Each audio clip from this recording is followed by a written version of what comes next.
kita berdoa. Doa dimulai.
Menyampaikan informasi atau gagasan kepada pembaca secara jelas, logis, dan sistematis dengan tujuan agar pembaca memperoleh pemahaman yang benar tentang suatu topik.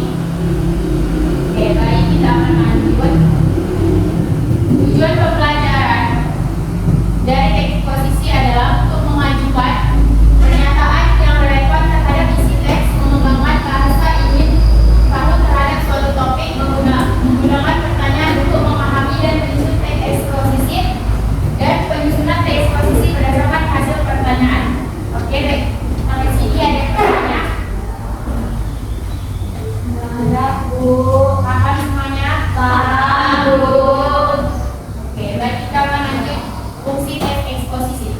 Fungsi teks eksposisi adalah memiliki beberapa fungsi penting, yaitu menjelaskan suatu topik agar mudah dipahami, memberikan informasi yang akurat, dan menambah wawasan pembaca, membantu pembaca berpikir kritis terhadap suatu masalah. Dan teks eksposisi juga memiliki struktur. Ada 3 struktur teks eksposisi. Yang pertama, tesis. Yang kedua, argumentasi. Yang ketiga, penegasan ulang. Tesis yaitu pernyataan pendapat atau berisi gagasan utama atau topik yang dibahas. Yang kedua, argumentasi yaitu berisi alasan fakta atau data pendukung. Yang ketiga, penegasan ulang atau kesimpulan penjelasan terhadap pendapat. Oke, sampai di sini paham? Ciri-ciri teks eksposisi.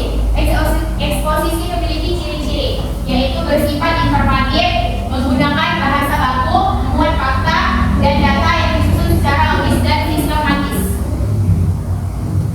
Kita masuk dalam keterampilan bertanya teks eksposisi. Keterampilan bertanya adalah kemampuan siswa untuk mengajukan pertanyaan yang kritis mendalam terhadap suatu informasi. A. Jenis pertanyaan 5W 1H. Apa, what, siapa, wow, kapan, when, di mana, where, mengapa, what, bagaimana, what. Contoh teks eksposisi yang dimaksud dengan polusi udara. Mengapa polusi udara berbahaya? Bagaimana cara mengurangi polusi udara? Apa itu 5W 1H? Apa, siapa, kapan, di mana, mengapa, bagaimana. Contohnya, apa yang dimaksud dengan polusi udara? Itu yang bagian apa atau what. Yang kedua, mengapa? Mengapa polusi udara berbahaya?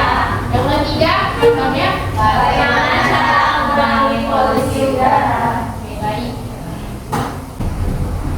Oke, kita sekarang masuk ke strategi pembelajaran berbasis bertanya. Strategi pembelajaran berbasis bertanya atau eksposisi adalah penempatan pertanyaan sebagai alat dalam berproses belajar dalam pembelajaran teks eksposisi.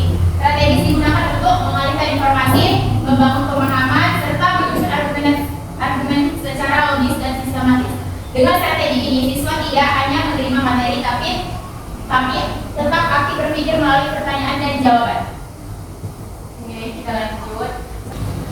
Sekarang kita masuk ke tujuan teks eksposisi. Teks eksposisi memiliki beberapa tujuan, yaitu bertujuan untuk memberikan informasi atau pengetahuan. Yang kedua, menjelaskan suatu topik agar pembaca menjadi lebih paham. Yang ketiga, menjelaskan suatu permasalahan. Yang keempat, mengurai masalah secara jelas dan sistematis. Yang kelima, menyampaikan pendapat atau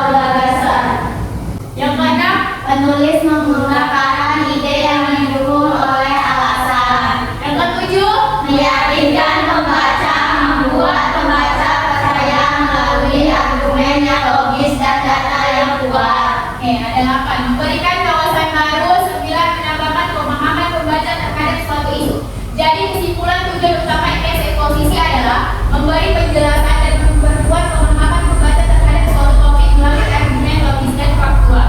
Oke, lanjut. Contohnya topik sampah plastik. Siswa membuat pertanyaan, apa dampak sampah plastik? Mengapa sulit terurai? Bagaimana solusinya? 2.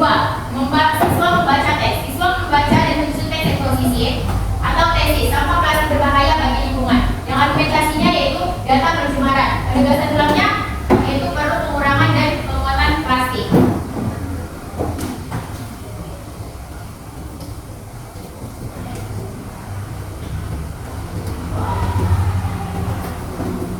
Jadi kesimpulan dari teks eksposisi adalah keterampilan bertanya yang sangat penting dalam pembelajaran teks eksposisi.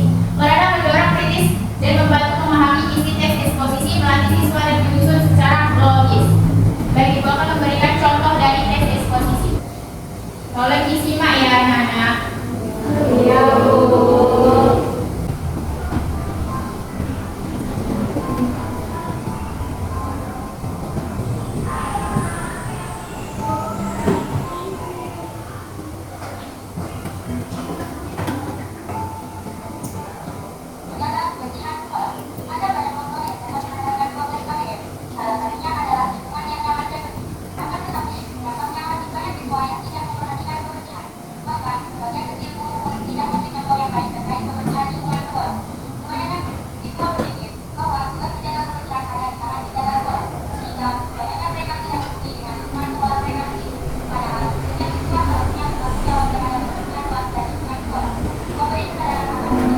Oke, setelah kita pahami video tersebut, Ibu akan bertanya kepada kalian.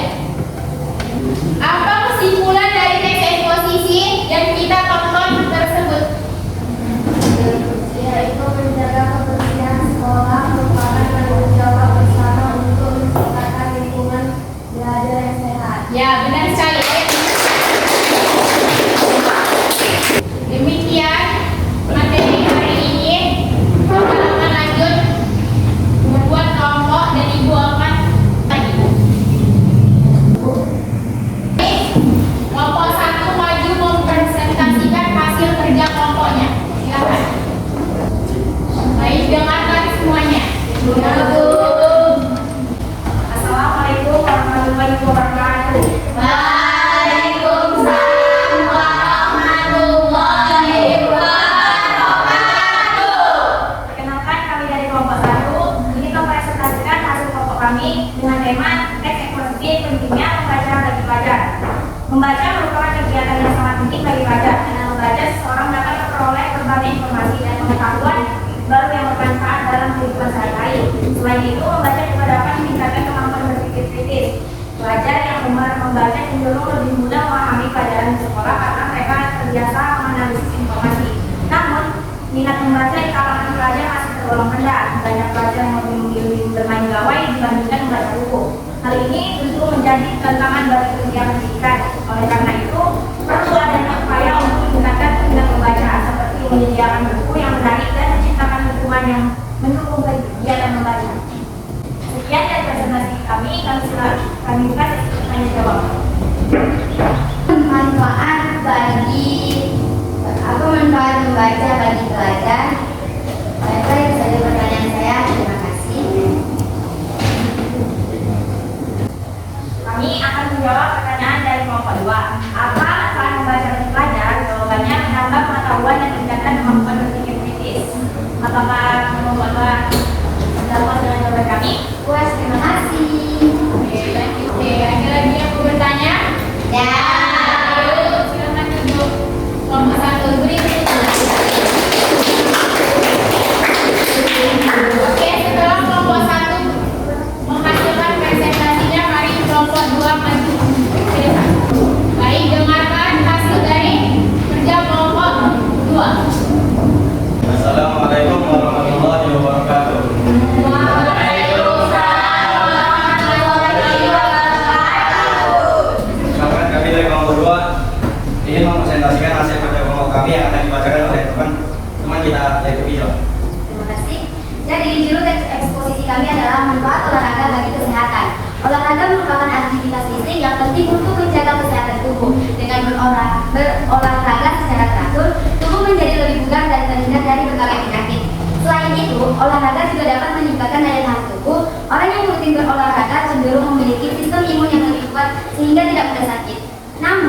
banyak orang yang malas berolahraga. Kesibukan dan kurangnya kesadaran menjadi alasan utama. Padahal olahraga tidak harus dilakukan dalam waktu yang lama, cukup 20 atau 30 menit setiap hari.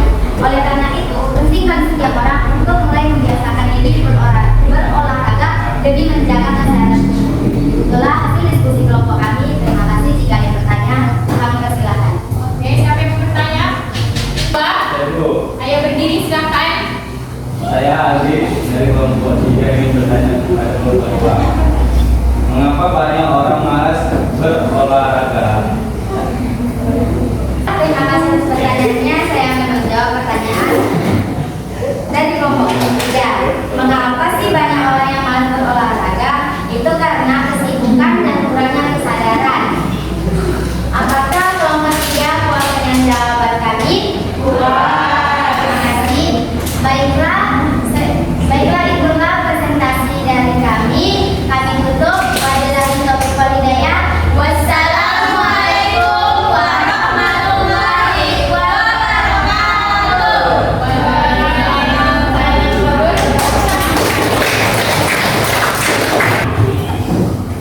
Maju ke depan sekarang giliran kelompok 3.